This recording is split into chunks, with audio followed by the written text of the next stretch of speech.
¡Viva la República! En Éibar, a las 6 de la mañana del 14 de abril de 1931, los concejales ganadores proclaman la República. Ante 10.000 vecinos concentrados ante el ayuntamiento, los republicanos izan la bandera tricolor y cambian el nombre de la plaza Alfonso XIII por el de la República.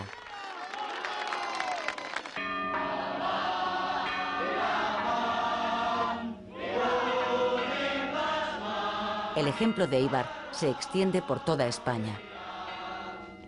En Barcelona, grupos de manifestantes republicanos se dirigen a mediodía a la plaza de Sant Jaume. Los líderes de Esquerra Republicana, partido ganador de las elecciones, han convocado por radio la manifestación. Ante los barceloneses congregados, Lluís Companys y Francesc Macià proclaman la República Catalana desde el balcón del ayuntamiento.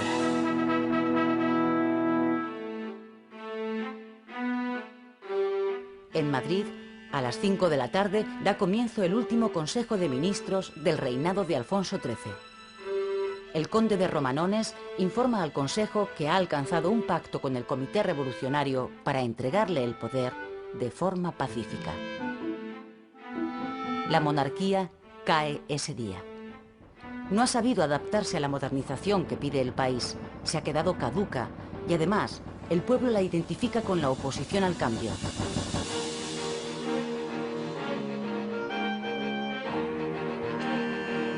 Cuando los ministros abandonan el palacio, los madrileños ya han tomado las calles para expresar su alegría por la llegada de la República.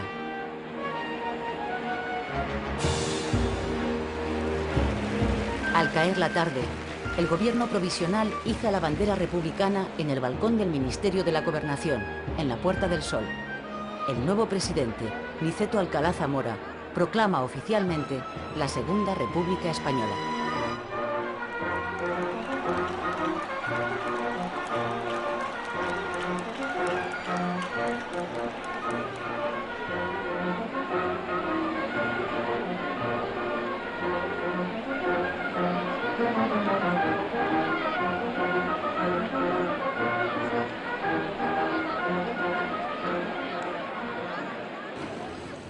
...15 de abril de 1931...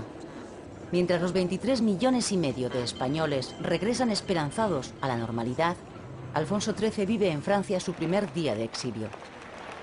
La noche anterior, después de renunciar a la corona, el rey abandonó el Palacio Real en dirección a Cartagena. De ahí ha salido en barco rumbo a Marsella. No volverá a pisar tierra española.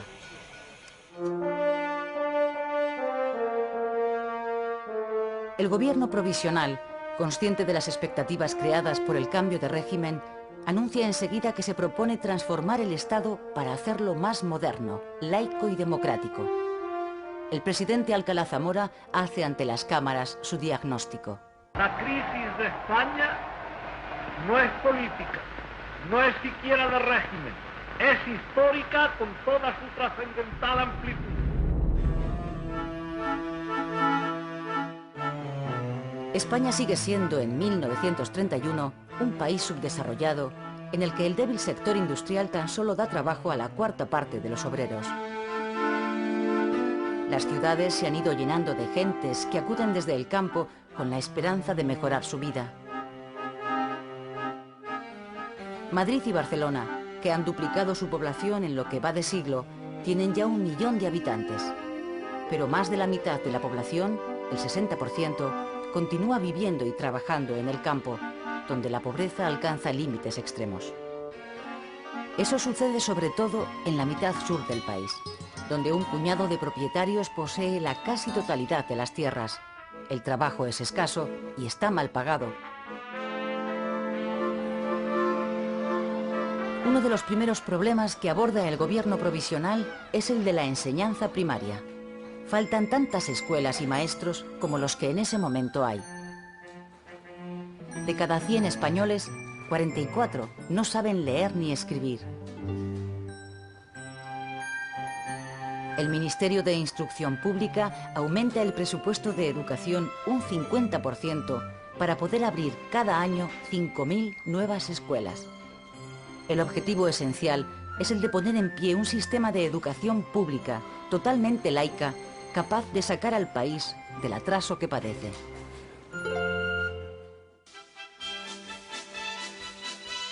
La reforma del ejército es otro de los asuntos que el gobierno aborda de forma inmediata. Manuel Azaña, ministro de la Guerra, busca la modernización del ejército y, sobre todo, una renovación política de los mandos militares, que aunque no se han opuesto al advenimiento de la República, la han recibido con evidente recelo.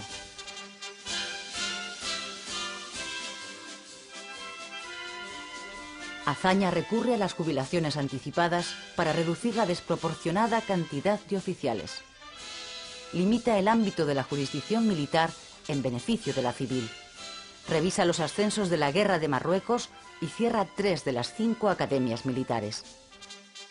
Las medidas de Azaña son mal recibidas por un sector del ejército que se aleja así de la República.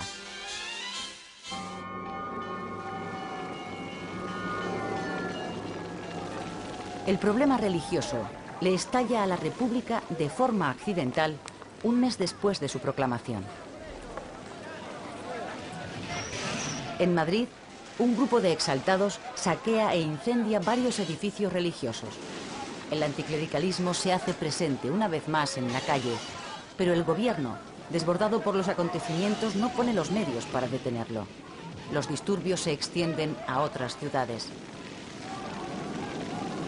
Después de 3 días de violencia, más de un centenar de edificios religiosos han sido incendiados en todo el país.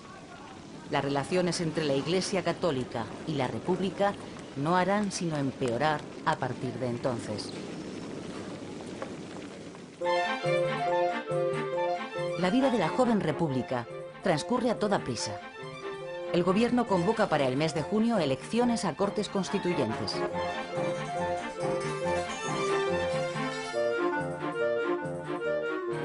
El país se llena de mítines a los que por primera vez los españoles acuden en masa.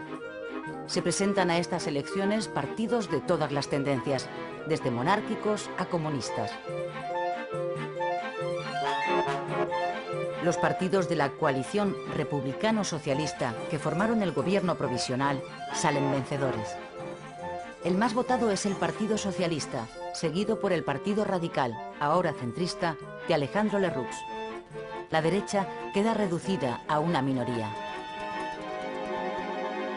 En diciembre de 1931, después de 6 meses de tensos debates, las Cortes aprueban sin consenso la Constitución de la República.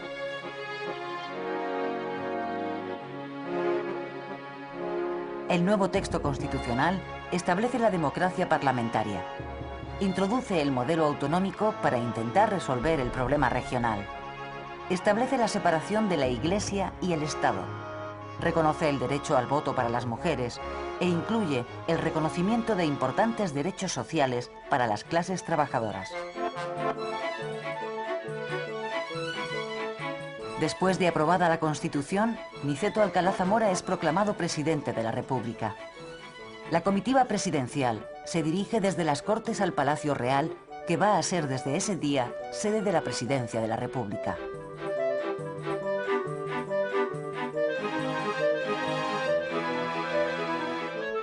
Como presidente del gobierno es designado Manuel Azaña.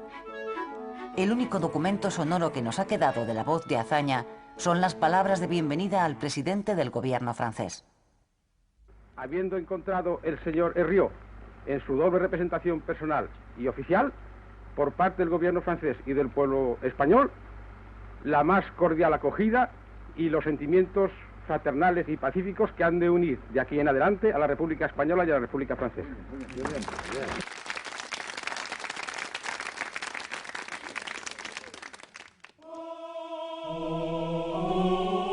Las relaciones, ya tirantes de antemano, de la República con la Iglesia, se tensan aún más con la separación entre Iglesia y Estado que la nueva Constitución oficializa.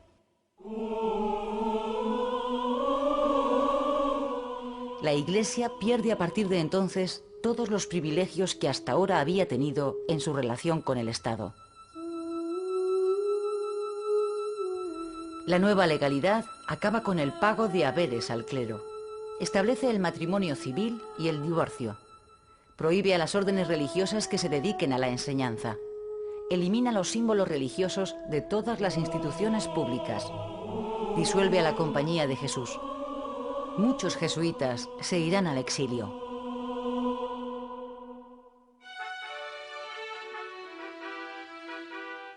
Los socialistas, con 3 ministros, entran en el gobierno por primera vez en su historia.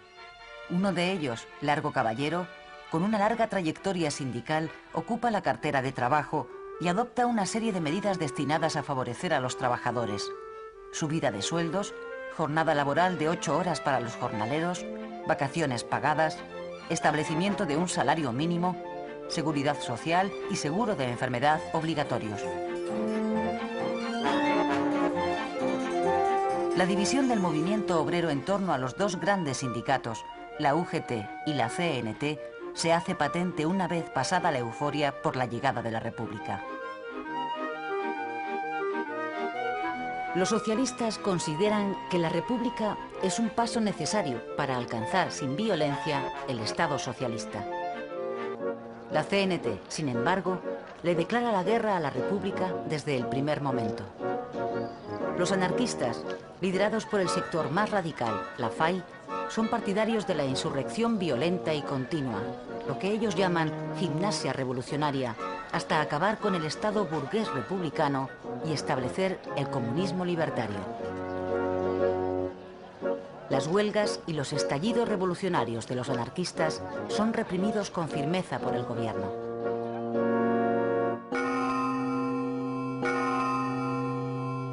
Agosto de 1932. El general Sanjurjo encabeza desde Sevilla el primer intento de golpe militar contra la República. Cuenta con el apoyo de un grupo de monárquicos y de un reducido número de mandos militares. La sublevación es fácilmente neutralizada por el gobierno. El general Sanjurjo, detenido y condenado a muerte, es finalmente indultado. Tras beneficiarse de una amnistía, se exilia en Lisboa. Desde allí, esperará una mejor ocasión para volver a intentarlo. El éxito del gobierno frente a los golpistas le sirve a Azaña para sacar adelante 2 proyectos que permanecían atascados en el Congreso: el Estatuto Catalán y la Reforma Agraria. En ese momento hay en España casi 2 millones de campesinos sin tierra, braceros eventuales que pasan gran parte del año en paro y que malviven con míseros jornales. El objetivo de la reforma agraria es que los jornaleros sin tierra acaben convirtiéndose en propietarios. Con ese propósito, el gobierno pone en marcha una política de expropiaciones con dinero público de los latifundios mal explotados.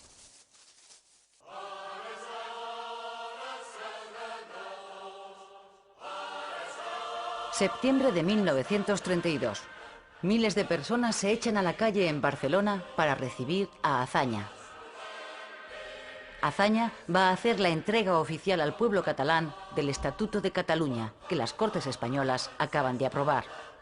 Los estatutos del País Vasco y Galicia están todavía en fase de discusión. El Estatuto proclama a Cataluña región autónoma dentro del Estado español. El apoteósico recibimiento que los catalanes hacen a Azaña es una prueba de agradecimiento por su empeño en sacar adelante este estatuto.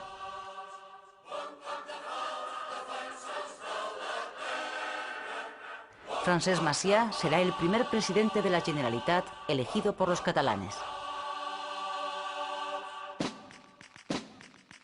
La lentitud en la aplicación de la reforma agraria, causada sobre todo por la falta de recursos económicos, acaba con la paciencia de los campesinos. Las ocupaciones de fincas y los levantamientos anarquistas se multiplican. En enero de 1933, la FAI hace un llamamiento a la insurrección general. Como en otros lugares, en Casas Viejas, un pueblo de la provincia de Cádiz, un grupo de braceros anarquistas declara el comunismo libertario y se subleva.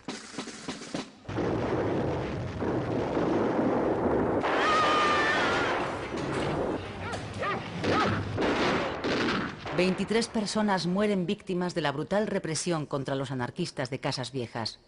La tragedia sobrecoge a la opinión pública. La derecha culpa al propio Azaña de lo ocurrido e intenta derribarle en el Parlamento. Dentro del socialismo comienza a extenderse la idea de que hay que abandonar el gobierno de coalición con los republicanos para no compartir responsabilidades con la burguesía reformista.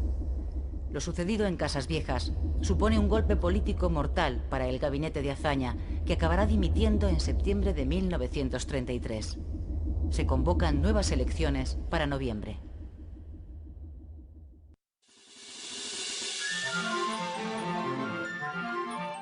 Esta es la primera vez que en España votan las mujeres en unas elecciones generales. La asistencia femenina a las urnas es masiva. Las elecciones incluyen otra novedad. Las derechas se presentan por primera vez unidas en una coalición de partidos llamada CEDA, Confederación Española de Derechas Autónomas. Su líder es José María Gil Robles y sus principios: religión, familia, orden y prosperidad. El resultado de las elecciones de noviembre da un vuelco total a la situación. La derecha triunfa, aunque no alcanza la mayoría. El partido radical de Lerroux, de centro, se fortalece. Los republicanos de izquierda sufren un batacazo y los socialistas pierden la mitad de los escaños que habían logrado en los comicios de 1931. El encargado por el presidente de la República para formar gobierno es el centrista Alejandro Lerroux.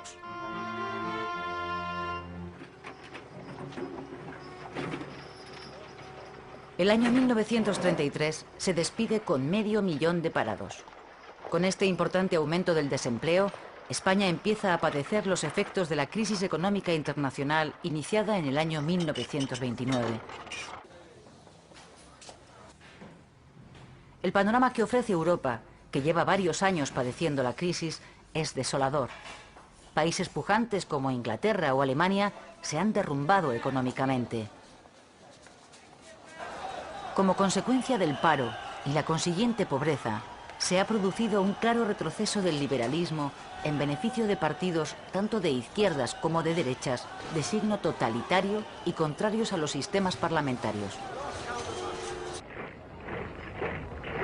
En Alemania, la democracia ha sido aniquilada. Tras haber ganado las elecciones, el nazi Adolf Hitler se ha hecho con el poder absoluto y ha impuesto un Estado totalitario. En Italia, el fascismo de Mussolini se ha visto radicalmente reforzado por el auge del nazismo en Alemania. Cuando España encuentre una empresa En España, José Antonio Primo de Rivera, hijo del dictador, acaba de fundar en octubre de 1933 un partido de corte fascista, Falange Española. Le mouvement que nous sommes en train d'initier en Espagne n'est pas une copie d'aucun mouvement étranger. Il a appris du fascisme italien ce que le fascisme a d'unité, d'autorité et de substitution des luttes des classes par une idée de coopération. El gobierno centrista de Alejandro Lerroux, que gobierna con el apoyo parlamentario de la CEDA, imprime un giro más conservador a la República y revisa gran parte de las reformas de los gobiernos de Azaña.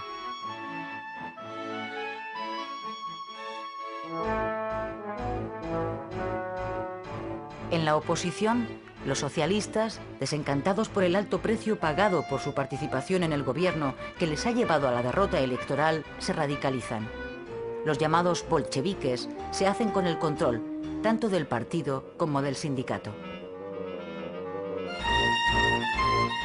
Encabezados por Largo Caballero, comienzan a preparar poco después de las elecciones una huelga general revolucionaria como paso previo para implantar en España un Estado socialista. Amenazan con llevar a cabo su plan revolucionario si la CEDA entra en el gobierno. Los socialistas identifican a los cedistas con la amenaza fascista que se extiende por Europa.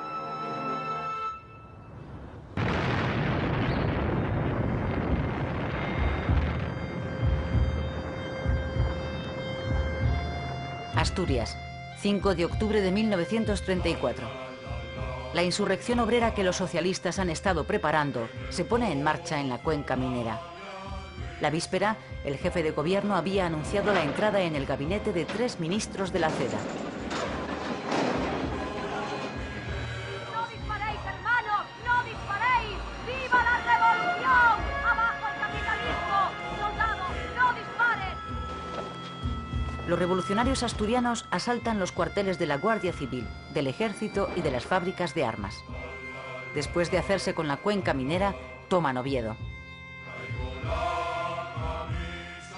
Asturias es el único lugar donde las izquierdas, incluidos los anarquistas y los comunistas, se han unido para una sublevación que allí de momento ha triunfado. ¿Ya?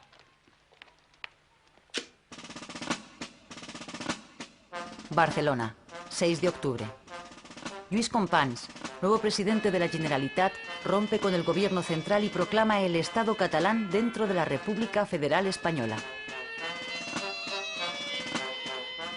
La insurrección catalana, que no cuenta con el respaldo de los anarquistas, es aplastada después de 10 horas de lucha por el ejército. Se producen 46 muertos. El gobierno republicano suspende temporalmente el estatuto y encarcela a su presidente.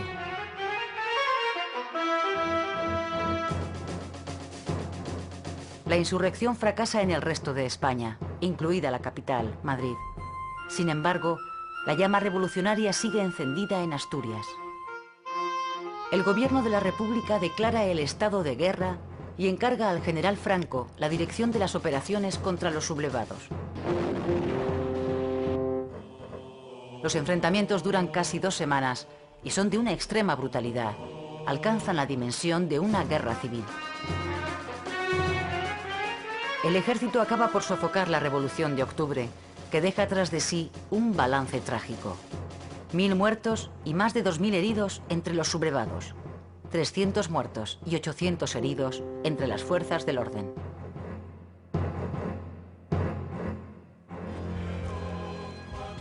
Cerca de 30.000 personas son encarceladas, entre ellas los dirigentes del PSOE y la UGT.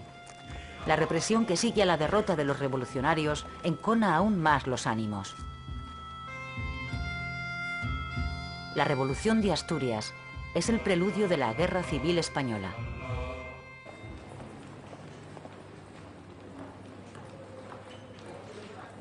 $200.000 personas llegadas de toda España se dirigen en octubre de 1935 hacia el campo de Comillas, en Madrid, donde Manuel Azaña va a dar un mitin. Ha pasado un año desde la Revolución de Octubre y los partidos de izquierda comienzan a recuperarse. Azaña pide el entendimiento entre ellos para rescatar la República de manos de la derecha.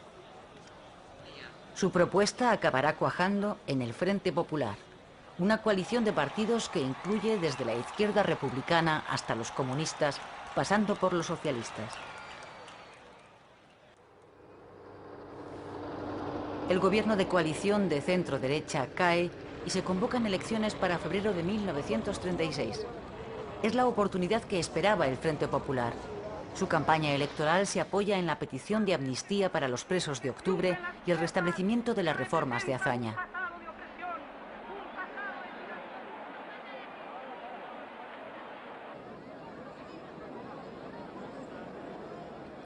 El interés que han despertado entre los españoles estas elecciones se refleja en el alto índice de participación, cerca del 73%.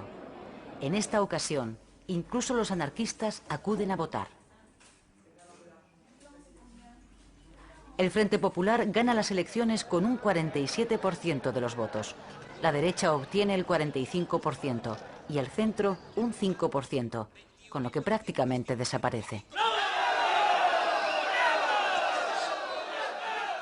El mapa político queda así dibujado en 2 grandes bloques enfrentados, uno a la derecha y otro a la izquierda.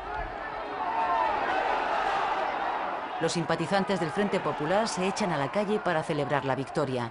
Comienzan a circular rumores sobre una sublevación militar.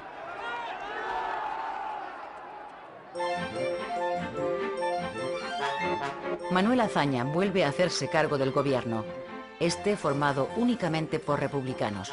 Los socialistas en esta ocasión han preferido quedarse fuera.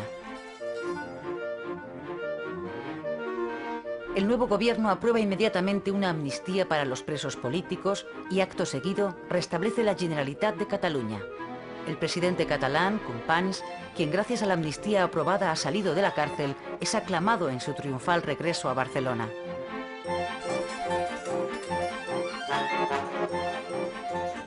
Para acabar con los insistentes rumores que hablan de un inminente golpe de Estado, Azaña aplica una política de traslado forzoso a los generales que estarían en condiciones de encabezar un levantamiento. El general Franco es mandado a Canarias, el general Godet a Baleares y el general Mola a Pamplona. Lo que Azaña no sabe es que Mola, en contacto con el general Sanjurjo, que continúa en el exilio, puso ya en marcha la conspiración militar en el mismo momento en que el triunfo del Frente Popular se hizo público.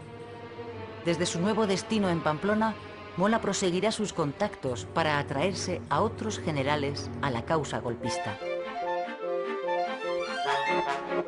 3 meses después de las elecciones, Azaña es elegido presidente de la República.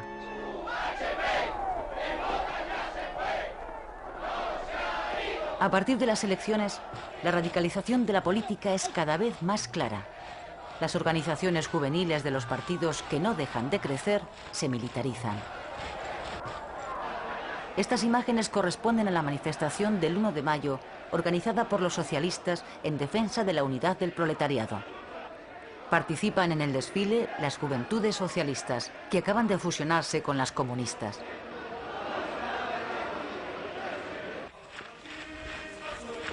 Estas otras imágenes corresponden a un entrenamiento paramilitar de las juventudes de Falange Española.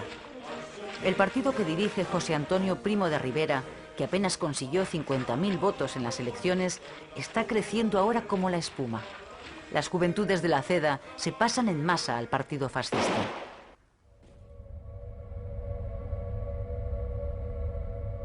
En la primavera de 1936, el clima de violencia es ya general en toda España. Más de 200 personas mueren en enfrentamientos políticos en los 3 meses que siguen a las elecciones. En la derecha y en la izquierda, las juventudes de los partidos ya solo creen en las armas para solventar sus diferencias políticas.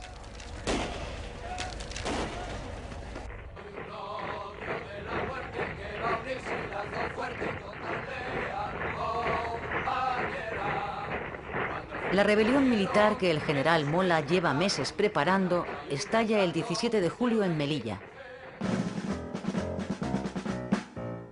El 18 de julio, el general Franco se subleva en Canarias al frente de su guarnición.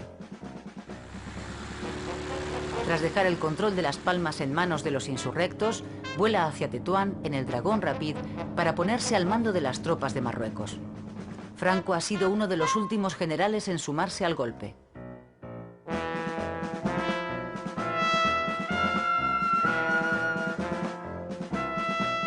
En la península, la primera ciudad en caer en manos de los sublevados es Sevilla. Luego van cayendo, una tras otra, las capitales andaluzas. La noticia del éxito de la sublevación en varias provincias llega a Madrid en la tarde del 18 de julio. La alarma se instala en la población. Los sindicatos obreros exigen al gobierno el reparto de armas. El gobierno acaba cediendo. Se ha reunido con carácter urgente a fin de examinar la situación creada por el alzamiento del ejército marrueco. Como protesta por la actitud facciosa de los focos del ejército rebelde, las organizaciones sindicales obreras CNT y UGT han declarado la huelga general en toda la península y han ofrecido sus contingentes de afiliados para salvaguardar la paz interior. En los sindicatos y centros oficiales se reparte armamento a los frente populistas, quienes de momento mantienen a raya con su valor a los traidores a la República. ¡Viva la República! ¡Viva! ¡Viva la República! En Barcelona, los miembros del sindicato anarquista CNT, muy fuerte en Cataluña, que llevan tiempo preparándose para hacer frente a una posible sublevación derechista, se echan a la calle el día 19 de julio y consiguen reducir a los golpistas.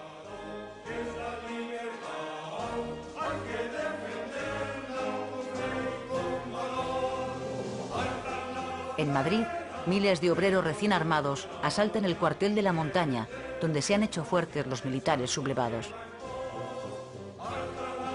Los asaltantes consiguen la victoria después de una matanza.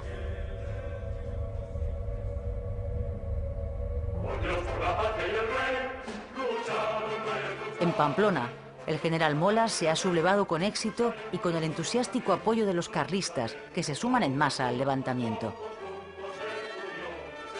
También caen las principales ciudades de Castilla y todas las de Galicia. El avión que va a traer desde Lisboa a España al general Sanjurjo para sumarse al golpe se estrella al despegar. Los golpistas pierden a su jefe. Pasados los primeros días, los sublevados controlan solo la tercera parte del país. Madrid y las ciudades industriales de España se han opuesto al levantamiento. El golpe, por tanto, ha fracasado.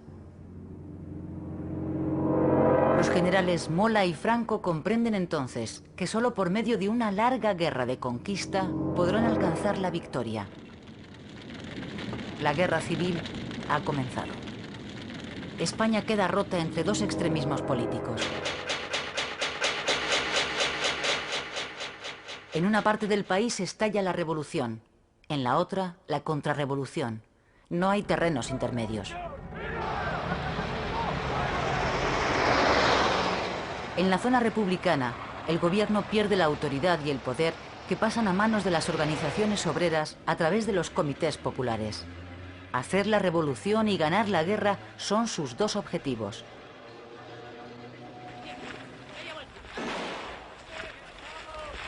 El ejército, que ha quedado desmantelado tras la sublevación, es sustituido por milicias populares de sindicatos y partidos. Este es el ejército popular que va a luchar contra los militares sublevados.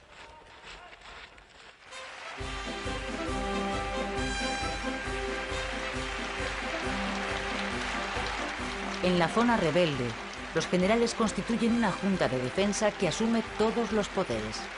El 1 de octubre, la junta militar elige al general Franco jefe supremo del ejército y del gobierno. Pasa a ser el generalísimo.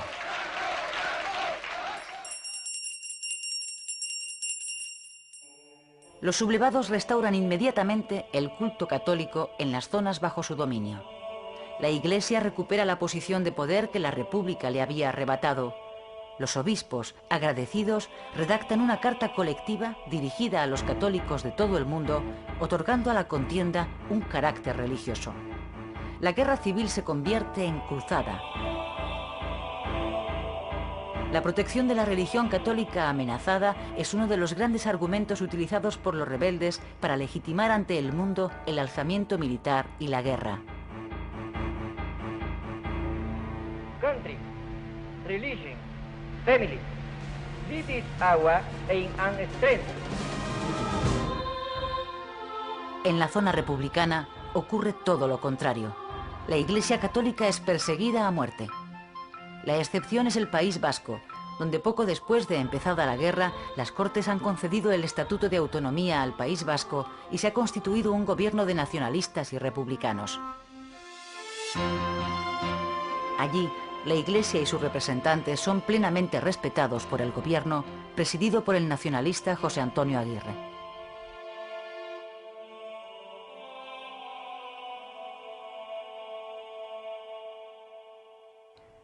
Durante los primeros meses de la guerra, el ejercicio masivo del terror se impone en los dos bandos.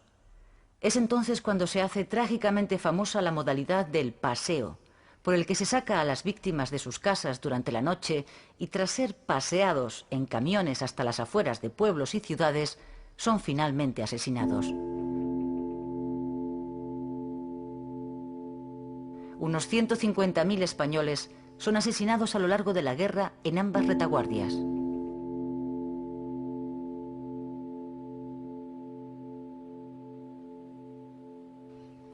En la zona republicana, los comités revolucionarios inician una represión feroz e incontrolada contra sus enemigos políticos, los llamados fascistas.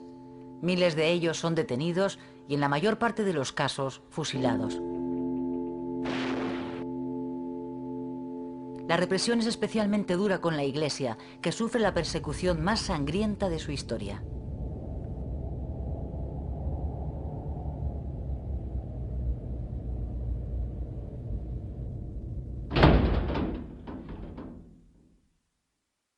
En la zona sublevada el terror se ejerce con idéntica contundencia, con una diferencia: es un terror controlado por las autoridades militares.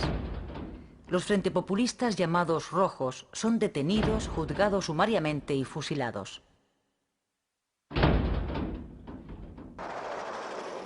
Además, y al margen del control férreo que los militares ejercen en la zona franquista, existe un terror extraoficial que practican los grupos de extrema derecha. Como en el otro bando, los falangistas dan el paseo durante la noche a miles de sospechosos de ser rojos.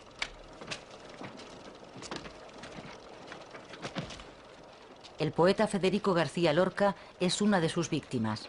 Es fusilado en Granada al comienzo de la guerra.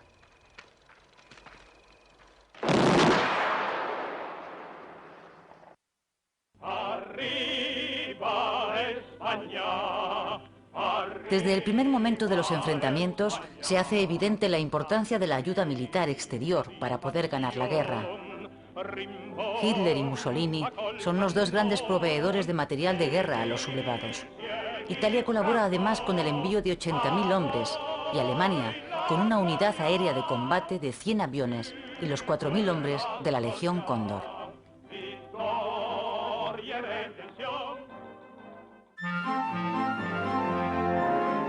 La República sufre desde el primer momento serios problemas para adquirir material de guerra. Francia e Inglaterra deciden no suministrar armamento a ninguno de los dos bandos combatientes. La política de no intervención que siguen los gobiernos de París y de Londres es un intento de impedir que la guerra civil española se convierta en el detonador de un conflicto a escala mundial. Eso perjudica seriamente al gobierno republicano. En el otoño del 36, el líder comunista Stalin decide abandonar su política de neutralidad y acude en ayuda de los republicanos. A lo largo de toda la guerra, la República no va a recibir otra ayuda exterior verdaderamente importante que la que recibe de Rusia. La Internacional Comunista, que también apoya a la República, envía a su vez a las Brigadas Internacionales. Alrededor de 60.000 voluntarios, en su mayoría comunistas procedentes de 60 países, llegan a España para combatir en las filas republicanas.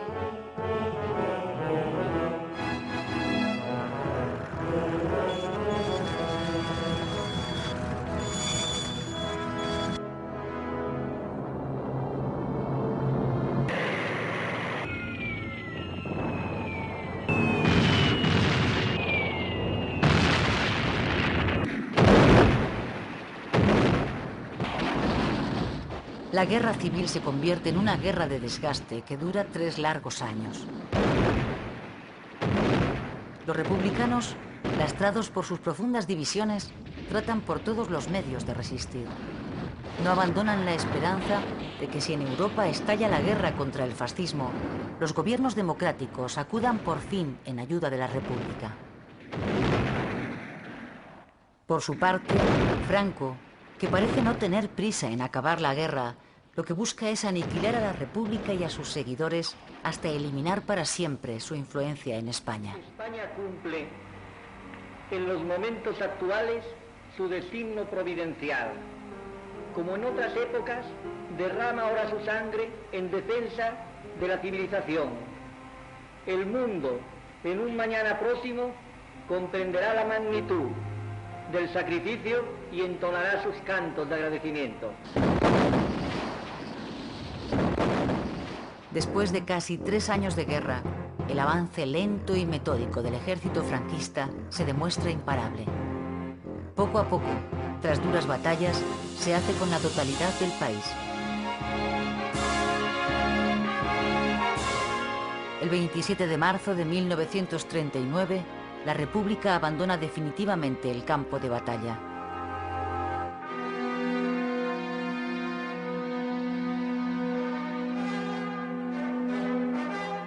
Parte oficial de guerra del cuartel general del Generalísimo, correspondiente al día de hoy, 1 de abril de 1939. Tercer año triunfal. En el día de hoy, cautivo y desarmado el Ejército Rojo, han alcanzado las tropas nacionales sus últimos objetivos militares. La guerra ha terminado. Al final de estos 3 años de guerra civil, el dolor y el odio se han extendido por el país hasta límites insospechados. La herida de la guerra permanecerá abierta durante varias generaciones en el corazón de los españoles.